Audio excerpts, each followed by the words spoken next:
friends. Welcome to Sky House Herbs podcast. I'm Ashley Elenbaas, a clinical herbalist, and in this space, I share my knowledge and experience with plant medicine to help you on your own journey of healing and transformation. Join me in exploring the ancient wisdom of plant spirit medicine and how it can be used to heal the body, mind, and spirit. We'll talk to experts in the field and share stories from people who've been transformed by powerful plant allies. New episodes are released each Monday, so please subscribe. And now, let's explore this mystical world of plant medicine together. Hey friends, welcome in. Today we'll be talking about joy, addiction, and an herbal ally, Comfrey. I'm really excited to share this talk with you. It's going to be a little bit of a more brief talk, but I hope to pack in some insights and some personal sharings to maybe help you if you're suffering either from addiction yourself or if you have a loved one who is suffering from addiction. Before I dive into our content, I would love for you to subscribe. We just passed 5,000 followers or subscribers. Yay! So thank you all for any new folks who hopped on. And of course, to all of you long-standing watchers, it really helps. Every time one person follows, it helps more people to find my work. So thank you, thank you. And if you have any questions, as always, they are always welcome to be posted in the comments section. So let's talk a little bit about joy and addiction, because they seem kind of contrary, don't they? You know, how can we have joy when part of our psyche or the psyche of a loved one has been grabbed by addiction? And I'm not saying that addiction is something that, you know, we want to celebrate. It's a trauma, and it's often really it's a symptom of something deeper going on. The addictive behavior is really the self's way of trying to heal, hide, fight, flee from whatever the trauma was or the hurt was that initially ailed the person.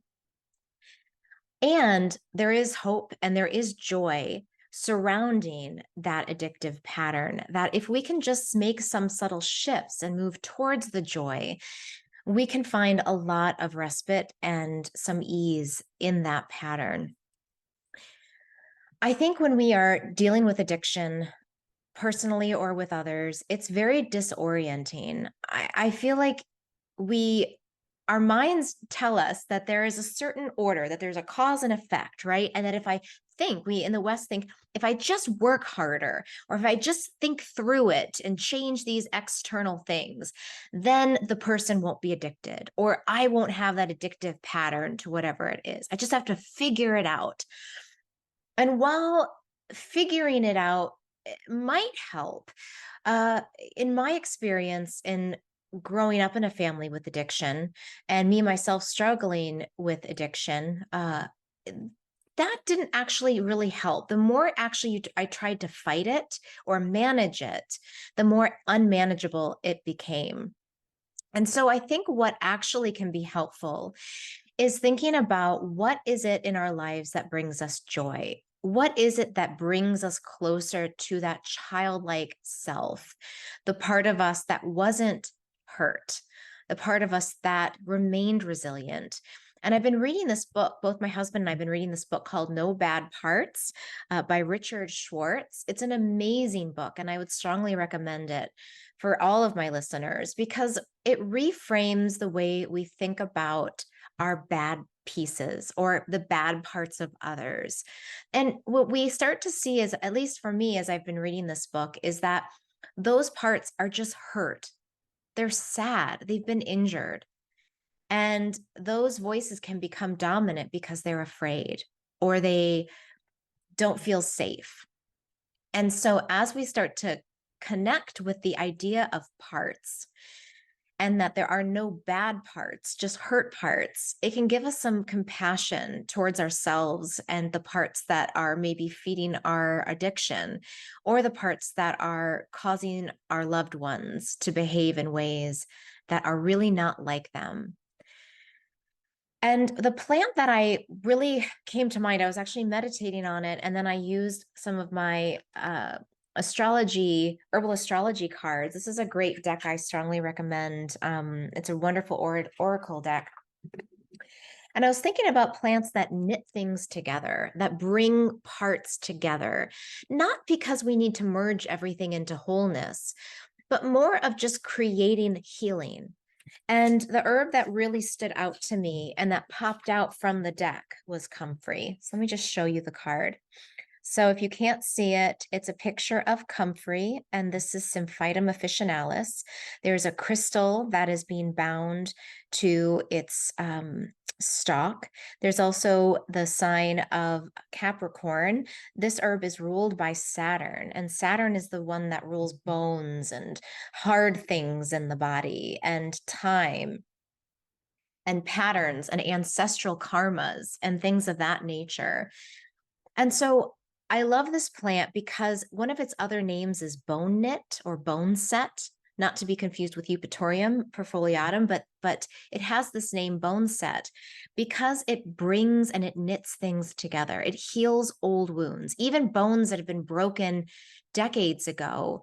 When used as a compress, we can slowly start to actually reheal and create more bonding in the bones themselves. And so I love this plant for that reason, because of the way it knits things together, but also because of its soothing mucilage. You know, it doesn't just come in and like it's while it is Saturn ruled, it has in the leaves at least, it has this mucilage which is very soft and very moon-like, very comforting.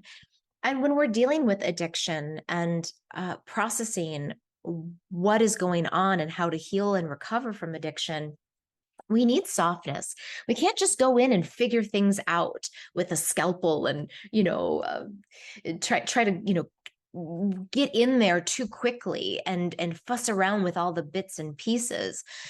But we need to go in with a slow, soft, cool hand and cool head.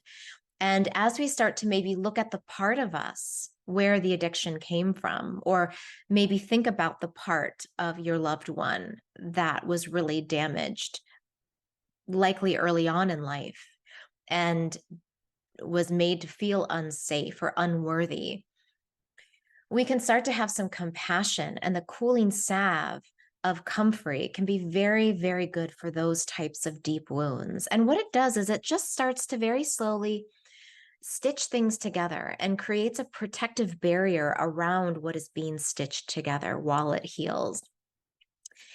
And addiction is not, it's not something that it's healed instantly. You know, some people find that some people have a change of mind or a change of heart, or maybe an experience, a rock bottom experience, or an ayahuasca experience where they're just blown into another realm and they see things in a different way. But for most of us, it's a slow process of uncovering, of loving, of reconnecting to joy and innocence, and trying to start again. You know, that's why this phrase that we use in Al-Anon and in AA is one day at a time.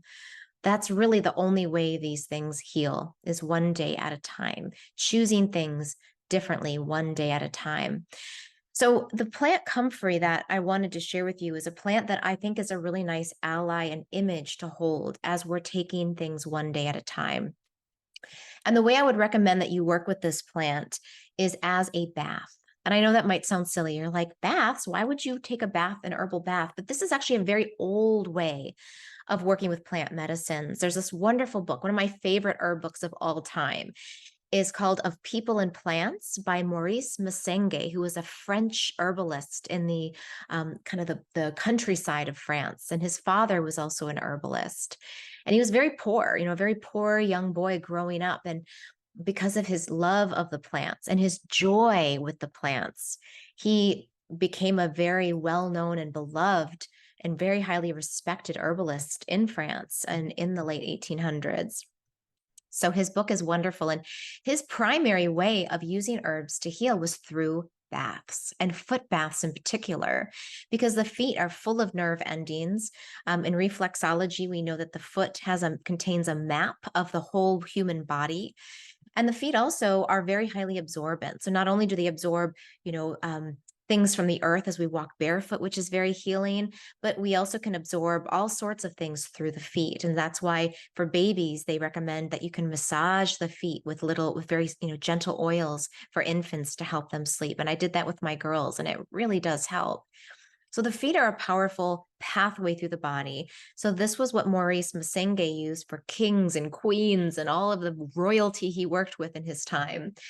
And and I think in America it's fallen out of practice because it takes some time. You have to actually sit still, and that in itself is healing, especially now.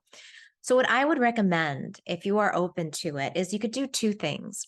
You can do a foot soak with comfrey leaves, and you can find them at most apothecaries. You might have to order them online. Mountain Rose Herbs is a good source. You can buy organic and just soak maybe 4 or 5 of the large leaves, or just maybe like half a cup of leaves in about a quart of water, and then pour that into a large bath and then just soak in it. It's really good for the skin. If you have eczema, psoriasis, any skin issues, it's going to also help to heal those up.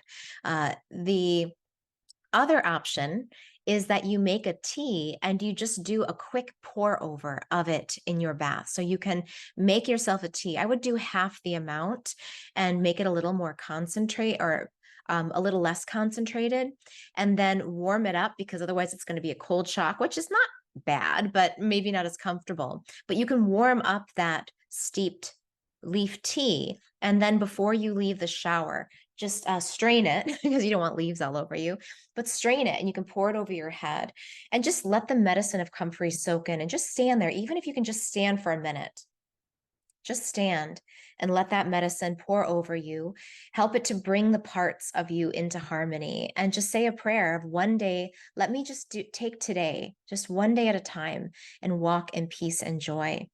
And I wanted to close with this quote. I listened to this wonderful talk that my grandmother had recommended, and I'm going to try to bring my grandma. She's 92, amazing woman, onto my podcast. I'm going to try to interview her once the kids get back to school. But she recommended this podcast that she found. My grandmother's on the internet, which is amazing in itself. And it was an interview with Deepak Chopra, and he said his criteria for anything that he does in his life is it must have these 3 things. The first one is it must be fun. It must bring him joy. So whatever it is, it has to bring him joy and be fun. The second one is it has to be with people who are fun and bring him joy. So the company you keep. He's like, if I'm being asked to do something with people that are not fun to be around, he's like, I'm going to turn it down, because that's important. And he said the third thing is that it has to relieve suffering in the world, even if it's just a little bit. And I love that, because, he's an elder in this field of herbalism, of medicine, of mindfulness and consciousness. And, he was just saying, we can't save everyone and everything. That's sort of a lost cause. But what we can do is make better choices. And so I love this idea of, maybe just the next thing you do after you listen to this, does it bring you joy? And if it's like washing the dishes, you can try to find it. Put on music is like the best way to change the energy in a space. So, and then who are you doing it around? Maybe you can't choose everyone in the space, but maybe you just try to just focus on who are the people in the space, even plants included, that bring joy. And then the third one is it relieving some suffering in the world? And I know doing dishes might not seem like it, but yes, living in a clean home makes a big difference for the energy of a space. And this can be applied to anything that you're doing, any choices you have to make. Can they be done with joy, surrounded by people who make you happy, and in the spirit of lessening suffering? And if we can connect to that part of us, the part of us that chooses yes to all 3 of those, it will help to heal the other part who is afraid, who doesn't trust, who feels like they have to hide out with substance. And slowly by slowly, we're going to build trust. And Comfrey, as a mediator, as a binder, as a joiner together, can be part of that process. One other way to take Comfrey is as a flower essence. And in Matthew Wood's book, The Earthwise Herbal, he says that Dorothy Hall, who is an herbalist from Australia, says comfrey flower essence is beneficial for head injuries. It helps to repattern the brain. It is indicated in insomnia, long-standing rapid eye movement, autism, epilepsy, and any sort of trauma that has affected the brain. And boy, if childhood trauma and things that cause addiction are not a trauma to the brain, I don't know what is. So take the flower essence too, just 3 drops once a day, and let that medicine help to work with you as you take it one day at a time. Thank you all for listening. Much love to you all. Have a joyful day, and I will see y'all again in the next episode.